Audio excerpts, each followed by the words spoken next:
In today's video, I'm going to teach you how to add and record a bass or 808 in Soundtrap. First, open your browser and go to the Soundtrap website.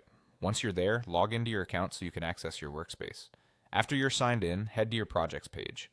This is where all your existing sessions are stored, and it's the quickest way to jump back into something you've already started.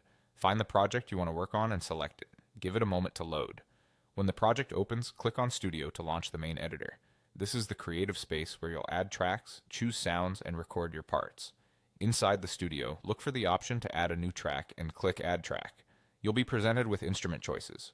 For this lesson, choose either bass or 808, depending on the vibe you're going for. A standard bass is great for warm, punchy low end that sits clearly in a mix.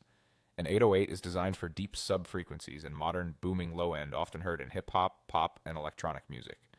Pick the one that fits your track style and energy. Next, you'll see a list of presets. These are ready-made sound designs that instantly shape the tone and character of your instrument. Scroll through and select the preset you want. You can audition a few to hear differences in brightness, distortion, sustain, or sub-weight. If your track needs clarity and definition, lean toward cleaner bass presets.